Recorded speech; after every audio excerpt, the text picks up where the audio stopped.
Hello everyone. आज का हमारा टॉपिक है electric dipole in a uniform electric field. हम पहले ये पढ़ चुके हैं कि अगर हम किसी चार्ज को इलेक्ट्रिक फील्ड में प्लेस कर देते हैं तो उस चार्ज के ऊपर एक फोर्स एक्सपीरियंस होती है, एक फोर्स एक्सर्ट करती है। लेकिन अगर हम किसी डाइपोल को इलेक्ट्रिक फील्ड में, यूनिफॉर्म इलेक्ट्रिक फील्ड में रखते हैं तो उसके ऊपर भी क्या कोई फोर्स लगेगी। ठीक है, तो ये हम स्टडी करेंगे कि dipole, electric dipole uniform electric field में किस तरह से बिहेव करता है। तो सबसे पहले उसके लिए हम यहाँ पर क्या करते हैं, एक विजुअल क्रिएट करते हैं यूनिफॉर्म इलेक्ट्रिक फील्ड का। और हम इलेक्ट्रिक फील्ड लाइंस में ये पढ़ चुके हैं, है ना, कि हम किस तरह से इलेक्ट्रिक फील्ड को शो कर सकते हैं with the help of electric field lines. तो क्या करेंगे हम उसके लिए, अगर यूनिफॉर्म इलेक्ट्रिक फील्ड हमें शो करनी है तो हम कुछ इस तरह से लाइन ड्रॉ करेंगे, ठीक है, which are parallel to each other. और यूनिफॉर्म दिखाने के लिए हम इसके बीच में जो डिस्टेंस होता है उसको क्या रखते हैं, सेम रखते हैं। तो कुछ इस तरह से मैंने लाइनें यहाँ पर ले ली, जिससे हमें ये पता चल गया कि ये यूनिफॉर्म इलेक्ट्रिक फील्ड है। ठीक है, तो ये हो गई हमारी uniform electric field, uniform electric field. ठीक है, ये इलेक्ट्रिक फील्ड हो गई हमारी ई, इलेक्ट्रिक फील्ड ई हो गई। ओके, अब इस इलेक्ट्रिक फील्ड में, इस यूनिफॉर्म इलेक्ट्रिक फील्ड में हम एक डाइपोल प्लेस कर देते हैं। तो हम डाइपोल को इस तरह से प्लेस करते हैं कि यहाँ पर हमारा एक चार्ज जो है, नेगेटिव वाला चार्ज, दैट इज -q, यहाँ पर हो गया। और यहाँ पर कुछ दूरी पर, है ना, ये जो हमारा positive charge that is +q हो गया। करेक्ट, तो इसको ज्वाइन कर देते हैं। ओके, ये हो गया हमारा, ठीक है, ये चार्ज हो गया। तो ये हमारा चार्ज डाइपोल हो गया, एक माइनस और एक plus, two equal and opposite charges, है ना, यही हमारा डाइपोल होता है। और इसकी जो डिस्टेंस है, इसकी जो डिस्टेंस है डाइपोल की, तो हम जनरली क्या लेते थे, 2 टाइम्स लेते थे, 2 टाइम्स ऑफ ए लिया हमने, तो हम 2 टाइम्स ऑफ ए इसकी डिस्टेंस लेंगे। ठीक है, अब इसकी एक प्रॉपर्टी होती थी डाइपोल को, जब हम स्टडी करते हैं तो उसकी डाइपोल मोमेंट से उसको हम पहचानते हैं, और उसकी डायरेक्शन भी होती है।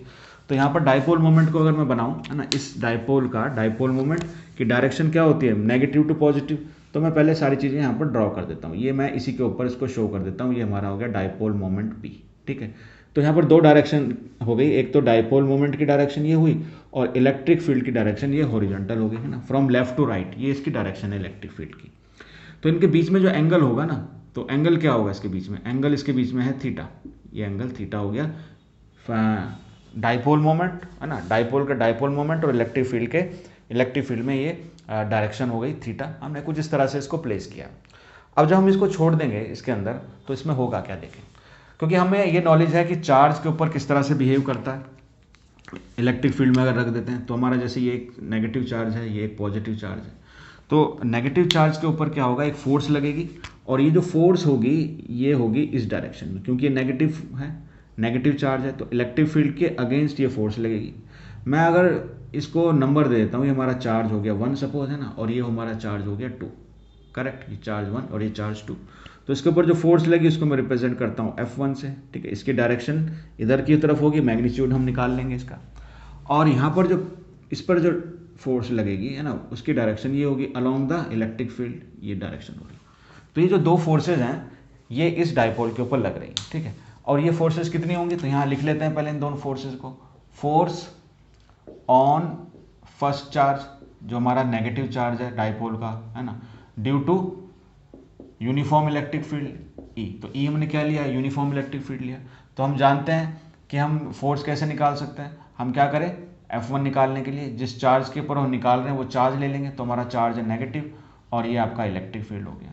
ठीक है, F और E अपोजिट है यहाँ पर। इसी तरीके से सेकंड चार्ज जो डाइपोल का है उस पर निकाल लें हम फोर्स, तो फोर्स ऑन पॉजिटिव चार्ज, यानी चार्ज नंबर 2 पॉजिटिव चार्ज है, again due to uniform electric field which is your E. ठीक, तो ये हमारा जो फोर्स होगी इसका मैग्नीट्यूड क्या हो जाएगा, इसका हो जाएगा +QE।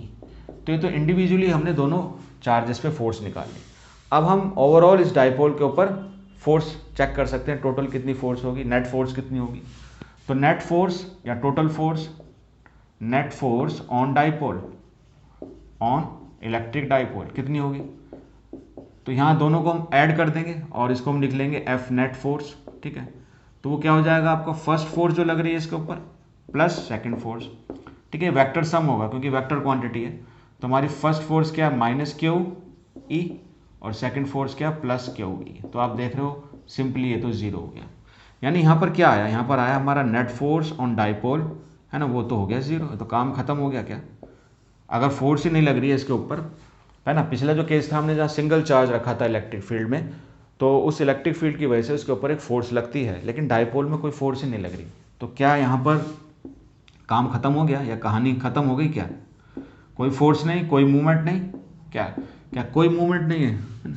देखिए अगर आपके पास F0 0 है तो कहानी खत्म नहीं होती है। यहाँ पर इसका ये मतलब होता है कि यहाँ पर कोई भी ट्रांसलेटरी मोशन नहीं है, ट्रांसलेटरी मोशन नहीं है, कोई ट्रांसलेटरी मोशन नहीं है। लेकिन यहाँ पर कहानी खत्म नहीं होती, यहाँ पर एक ट्विस्ट आएगा आपका, जिसे बोलते हैं ना कहानी में ट्विस्ट।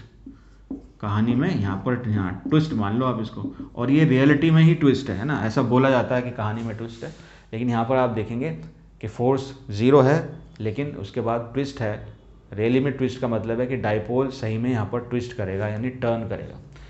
यहाँ पर कहानी खत्म नहीं, कहानी नहीं स्टार्ट होती है। Translatory motion 0, no translatory motion, क्योंकि फोर्स जो है नेट फोर्स वो 0 लग रहा है, लेकिन उसके बाद यहाँ मोशन एक तरह का होता है, यानी एक टर्निंग इफेक्ट आता है यहाँ पर।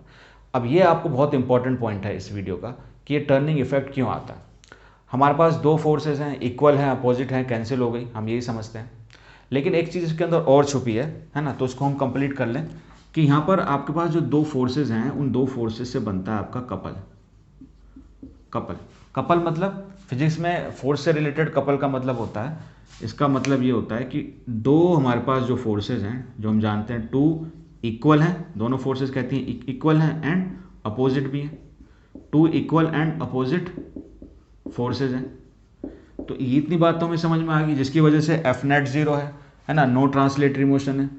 अब अगर ये इक्वल हैं तो इंपॉर्टेंट एक लाइन आप ये जोड़ यहाँ पर जोड़ेंगे, इनका जो इनके अंदर एक चीज़ है जिसको हम बोलते हैं लाइन ऑफ एक्शन। इनका जो लाइन ऑफ एक्शन है वो डिफरेंट है, of different line of action. तो इससे सारा खेल बदलता है, इससे ही कहानी में ट्विस्ट आता है कि अगर दो फोर्सेज लग रही हैं किसी बॉडी के ऊपर और वो इक्वल भी हैं अपोजिट भी हैं, तो फोर्स 0 हो जाएगी, नेट फोर्स 0 होगी, ट्रांसलेटरी मोशन बिल्कुल 0 होगा, ठीक है। लेकिन उसके अंदर क्योंकि लाइन ऑफ एक्शन अगर डिफरेंट है, लाइन ऑफ एक्शन को मैं समझाऊं तो जैसे मान लीजिए ये एक बॉडी है और इसके मिड पॉइंट पर मैं दो फोर्स लगाता हूँ, एक इधर लेफ्ट साइड में है ना, एक राइट साइड में, तो वो कैंसिल होने के बाद इस पर कोई मोशन नहीं होगा। लेकिन यही दो फोर्स मैं अगर इस एंड पर लगाता हूँ, एक इस एंड पर इधर की तरफ लगाता हूँ और एक इस एंड पर इधर की तरफ लगाता हूँ, तो इस दोनों इक्वल एंड अपोजिट फोर्स होने के बावजूद ऐसा नहीं होगा कि यहीं पर रुका रहेगा, ये अपने सेंटर ऑफ मास के अलोंग क्या करेगा, टर्न करेगा। तो ये डिस्प्लेसमेंट नहीं होगा, है ना, इसका डिस्प्लेसमेंट अपनी पोजीशन से रहेगा, लेकिन ये अपनी ही जगह पर रोटेट करने लगेगा, तो ये इसके अंदर टर्न आ जाएगा। और ऐसा ही केस आपका इसमें भी होगा, जहाँ पर आपका सेंटर है, सेंटर के अलोंग ये टर्न करने लगेगा, ठीक है। तो यहाँ कब होता है ऐसा, जब आपका कपल क्रिएट होता है। इसका मतलब क्या होता है कि दो इक्वल अपोजिट फोर्सेज होती हैं लेकिन उनका डिफरेंट लाइन ऑफ एक्शन होता है, तो वो क्या करती हैं, दे प्रोड्यूस, वो एक चीज़ प्रोड्यूस करती हैं, प्रोड्यूस टॉर्क, ठीक है।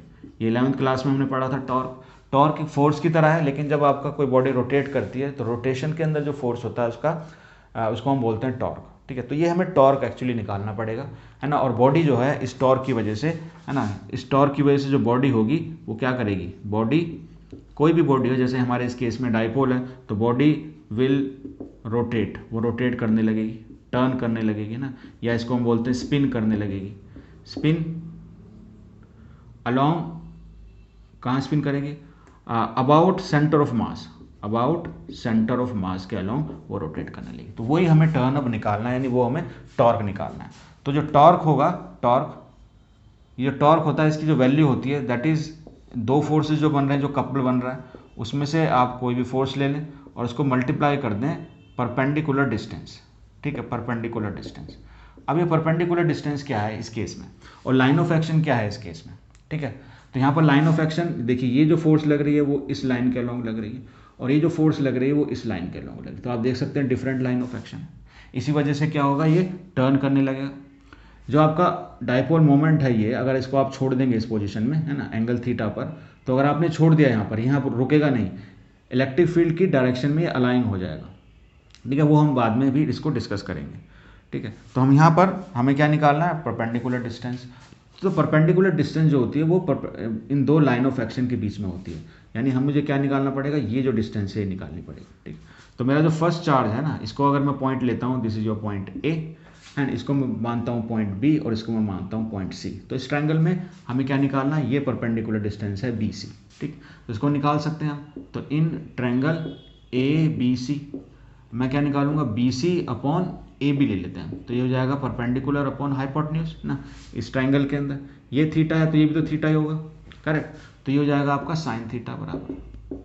तो बी सी जो है, जो हमारी परपेंडिकुलर डिस्टेंस है, वो A B into sine theta, A B हमारी लेंथ ऑफ द डाइपोल है ये, क्योंकि ए बी है ना, तो इसको लिखेंगे 2a साइन थीटा। तो इसकी वैल्यू हम सब्स्टिट्यूट कर देंगे इसमें, ये हमें चाहिए यहाँ पर। ठीक, तो फोर्स कोई भी आप लेंगे एक, तो फोर्स मेरी क्या है, charge into distance, charge into electric field. Perpendicular distance मेरी क्या है, 2a साइन थीटा, करेक्ट। तो इसको हम ऐसे लिख सकते हैं 2 times of Q A E sine theta, correct. अच्छा, यहाँ पर 2 टाइम्स ऑफ क्यू ए हम पहले निकाल चुके हैं, ये मैग्नीट्यूड होता है डाइपोल मोमेंट का, तो ये सिंपली आ जाएगा आपका, यहाँ इसको यहीं लिख लेते हैं। तो ये जो टॉर्क आ जाएगा, ये हो जाएगा आपका पी ई साइन थीटा। तो this is the magnitude of the torque, है ना, जिस टॉर्क से वो आपका डाइपोल मूव करेगा। इसके अंदर जो, अगर हम इसका वेक्टर फॉर्म में इसको कन्वर्ट करें, तो दो वेक्टर हैं, पी भी यहाँ पर एक वेक्टर है, ई भी वेक्टर है, तो इनका जो वेक्टर फॉर्म में कन्वर्ट करेंगे तो ये बन जाएगा आपका टाउ, है ना, is equal to p cross E, है ना। वेक्टर अगर आपने पढ़ा हुआ है तो ये आप समझ जाएंगे कि हम इस तरह से इसको लिख सकते हैं। यहाँ पर जो थीटा जो है वो एंगल है बिटवीन डाइपोल मोमेंट पी और इलेक्ट्रिक फील्ड ई, जो आप वहाँ पर देख सकते हैं। ठीक है, तो इसकी जो डायरेक्शन है वो हमें समझनी है, जो टॉर्क की डायरेक्शन होगी वो क्या होगी। ठीक, तो इसको यहाँ समझ लेते हैं पहले डायरेक्शन को। डायरेक्शन ऑफ टॉर्क क्या होगी, कैसे हम पता लगाएंगे कि डायरेक्शन क्या है इसकी, क्योंकि ये वेक्टर क्वांटिटी है। तो डायरेक्शन ऑफ दिस टॉर्क, ठीक है। तो कहानी में ट्विस्ट आपको समझ में आ गया। अब हमने ये निकाल भी लिया और इसकी डायरेक्शन को हम समझेंगे। तो हम थोड़ा सा इसको, हम जो दो वेक्टर क्वांटिटी हम यहाँ क्रिएट करें अगर, तो आप देखते हो कि डाइपोल मोमेंट हमने इस तरह से लिया, डाइपोल इस तरह से था, और इलेक्ट्रिक फील्ड आपका ऐसे हॉरिजॉन्टल था। ठीक है, ये आपका डाइपोल मोमेंट था, ये आपका इलेक्ट्रिक फील्ड था, और इसके बीच में जो एंगल था वो है थीटा। ठीक, तो यहाँ पर वेक्टर की नॉलेज के से हम ये पता लगा सकते हैं, ये जानते हैं कि जो टॉ है उसकी डायरेक्शन पी और ई दोनों के परपेंडिकुलर होगी। यानी मैं इसको अगर दिखाना चाहूँ तो इस तरह से दिखा देता हूँ। टॉर्क, यहाँ पर टॉर्क जो है पी के भी परपेंडिकुलर है और ई के भी परपेंडिकुलर है। ठीक है, अगर पी और ई दोनों इस बोर्ड पर बने हुए हैं तो आपका जो टॉर्क की डायरेक्शन होगी वो परपेंडिकुलर टू दिस बोर्ड होगी। ठीक, लेकिन किस डायरेक्शन में, भी दो डायरेक्शन हो सकती है परपेंडिकुलर लेता हूँ मैं इस बोर्ड के, या तो इसके अंदर की तरफ इनटू द बोर्ड, या आउट ऑफ द बोर्ड हो सकती है। उसको कैसे पता लगाएं, उसको पता लगाने के लिए हम यूज़ करते हैं right hand screw rule. Right hand screw rule, ठीक है। तो इस रूल के अकॉर्डिंग आप देखेंगे कि जो आपका डाइपोल है वो P से E की तरफ जाएगा, यानी इसकी डायरेक्शन P थी वो E हो जाएगी। तो इसका रोटेशन जो होगा वो क्लॉकवाइज होगा, यानी ये जो होगा वो इस तरह से रोटेट करेगा, यहाँ से इस तरह से रोटेट करेगा क्लॉकवाइज। तो आप क्लॉकवाइज लेने का मतलब है कि आप P से E की तरफ स्टडी कर रहे हैं, और आप एंगल जो मेजर कर रहे हैं वो P से E की तरफ आ रहा है, थीटा, यानी आप कैसे ले रहे हैं, क्लॉकवाइज ले रहे हैं। तो जब हम स्क्रू को, है ना, राइट हैंड से हम क्लॉकवाइज अगर रोटेट करते हैं तो जो डायरेक्शन जो होती है स्क्रू की मूवमेंट की, वही डायरेक्शन होगी आपकी टाउ की, यानी टॉर्क की। तो जब हम उसको क्लॉकवाइज रोटेट करते हैं, है ना, अगर देखिए मैं स्क्रू यहाँ पर बनाऊँ एक इस तरह से, मान लो मैं समझाने की कोशिश करता हूँ। ये आपका ऐसा स्क्रू हो गया और ये इसके ऊपर चूड़ियाँ हो गई इस तरह से, ठीक है, ये आपका स्क्रू हो गया। अगर मैं इसको इस तरह से क्लॉकवाइज, है ना, यहाँ पर मैं इसको क्लॉकवाइज रोटेट करता हूँ, क्लॉकवाइज। तो जब हम क्लॉकवाइज करते हैं तो ये अंदर की तरफ जाता है, यानी मैं इसको अंदर ऐसे बना देता हूँ। लेकिन अगर आप इसको एंटी क्लॉकवाइज करेंगे, वापस करेंगे, तो वो बाहर की तरफ आता है, यानी ये बाहर की तरफ निकलेगा, है ना, ये इनसाइड ये आउट हो जाएगा। तो यहाँ से आप समझ सकते हैं फॉर दिस केस, क्योंकि ये क्लॉकवाइज मूव कर रहा है तो स्क्रू को हम क्लॉकवाइज मूव कराएं, ठीक है, तो डायरेक्शन जो होगी स्क्रू की अंदर की तरफ होगी, तो वही डायरेक्शन जो होगी वो टाउ की होगी, एंड परपेंडिकुलर होगी to both dipole moment and electric field. ठीक है, तो ये मैंने पूरा समझाने की आपको कोशिश की है। आई होप ये आपको इतना समझ में आ गया होगा। अब जब हमारा डाइपोल मूव करेगा, उसमें हम किसी भी पोजीशन पे अगर डाइपोल को रख देते हैं, यहाँ रखें कि एंगल आपका थीटा कुछ भी हो सकता है, लेकिन ये जिस पोजीशन में भी आप छोड़ोगे इसको, तो ये वापस आ जाएगा along the direction of electric field. ठीक है, आप कहीं भी लेकर आएंगे इसको, आप कहीं भी जब इसको लेकर आएंगे तो आपको कुछ अमाउंट ऑफ वर्क करना पड़ेगा।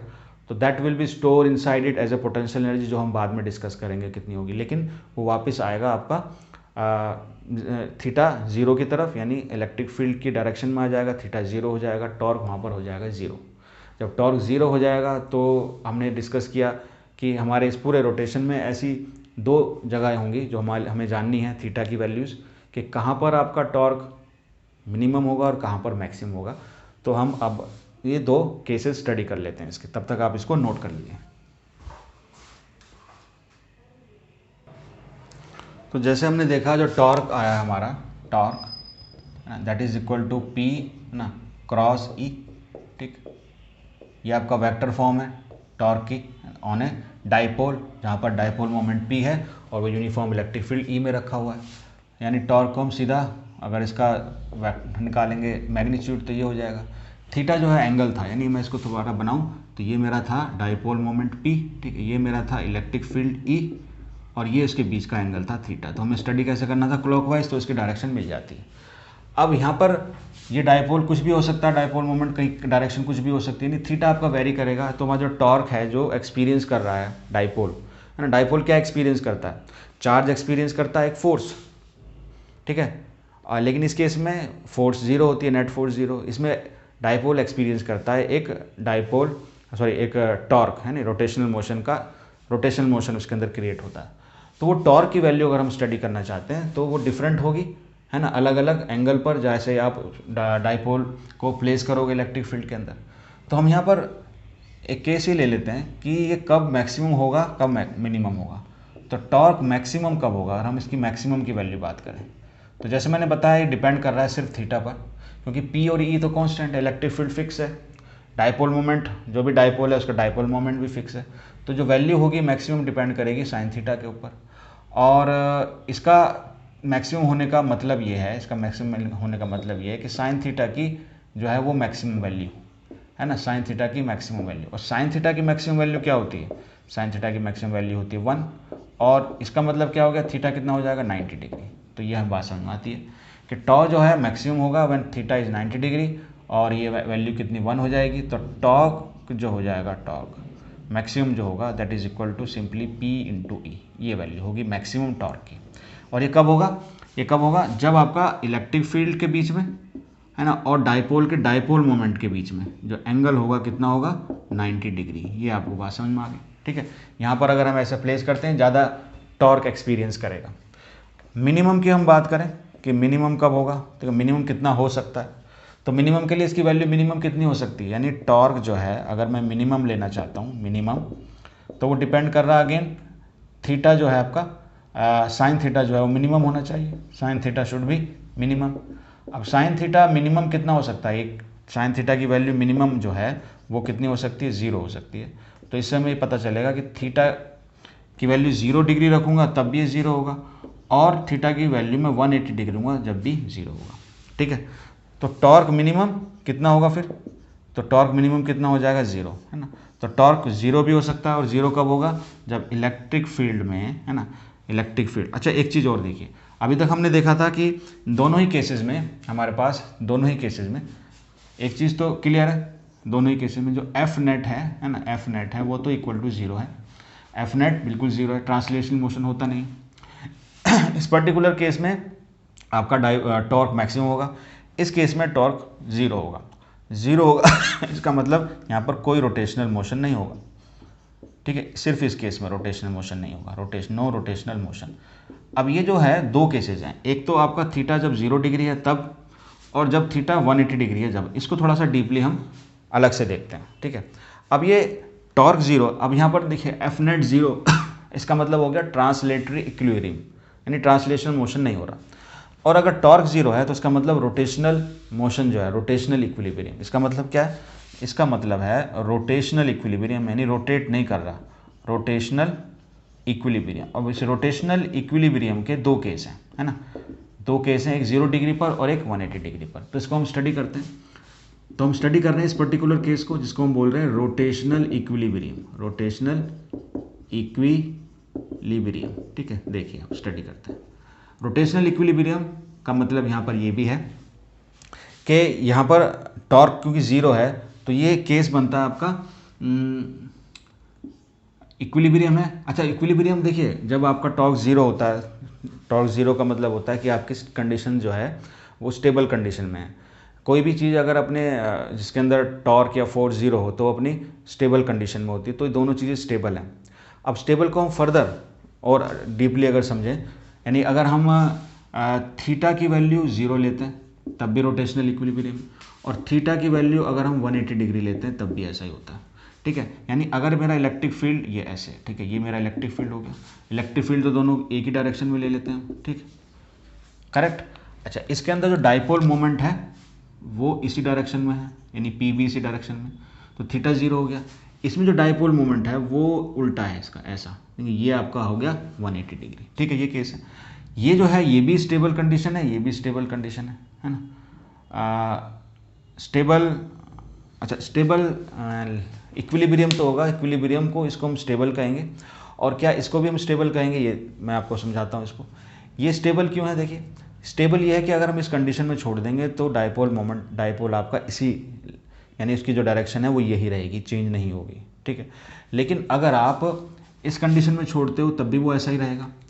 लेकिन अगर आपने स्लाइटली इसको मूव कर दिया, क्या किया इसको स्लाइटली, देखिए यहाँ समझ लीजिए, स्लाइटली डिस्टर्ब कर दिया, हल्का सा डिस्टर्ब कर दिया इसको, तो क्या होगा, नहीं इस 90 डिग्री से 180 डिग्री से, सॉरी, आपने एक एंगल कम या एक एंगल ज़्यादा कर दिया, यानी आपने मान लीजिए 179 डिग्री करके छोड़ दिया, तो होगा क्या, ये फिर इस पोजीशन में नहीं रहेगा, अपनी वापस पोजीशन में, इक्विलिब्रियम पोजीशन में नहीं आएगा, बल्कि ये घूमता हुआ है। अगर आपने इसको यहाँ पर ले आते हो वापस, तो क्या होगा, घूमता हुआ इलेक्ट्रिक फील्ड इसको अपनी ही डायरेक्शन में कर लेगी, यानी उस पोजीशन में वापस लौट कर नहीं आएगा। इसलिए हम इसको बोलते हैं अनस्टेबल, अनस्टेबल इक्विलिब्रियम। है तो इक्विलिब्रियम लेकिन अनस्टेबल है, उसमें रहना नहीं चाहेगा अगर आपने डिस्टर्ब कर दिया। लेकिन अगर आप इसमें, क्योंकि 0 डिग्री है और इसको थोड़ा सा आप मूव करके ऊपर ले आते हो, है ना, मान लीजिए ये आपका 1 डिग्री हो जाता है, 1 डिग्री, 1 डिग्री हो गया, तो वापस क्या आ जाएगा, वापस छोड़ोगे तो वापस उसी पोजीशन में आ जाएगा। इसलिए इसको हम बोलते हैं स्टेबल इक्विलिब्रियम, स्टेबल इक्विलिब्रियम। ठीक है, तो इसको थोड़ा सा आप डीपली समझ जाएंगे आई थिंक। ठीक है, तो यहाँ पर क्या होगा, अगर आप इसको छोड़ते हो तो ये इस केस से इस केस में आ जाएगा, यानी इलेक्ट्रिक फील्ड के along, dipole moment electric field के अलोंग अलाइंग हो जाएगा, है ना, अगर आप इस पोजीशन से उसको डिस्प्लेस करते हो। लेकिन इस पोजीशन से आप उसको डिस्प्लेस करते हो तो वापस इसी पोजीशन में आना चाहेगा। तो इस तरह के इक्विलिब्रियम को हम बोलते हैं स्टेबल इक्विलिब्रियम, और इस तरह का इक्विलिब्रियम होता है तो उसको बोलते हैं अनस्टेबल इक्विलिब्रियम। हैं दोनों ही ये रोटेशनल इक्विलिब्रियम के केस। तो I hope dipole in uniform electric field आपको अच्छी तरह समझ में आया होगा। तो इस तरह की और वीडियोज़ के लिए आप हमारे इस चैनल को सब्सक्राइब, लाइक और शेयर जरूर करें। Thank you for watching.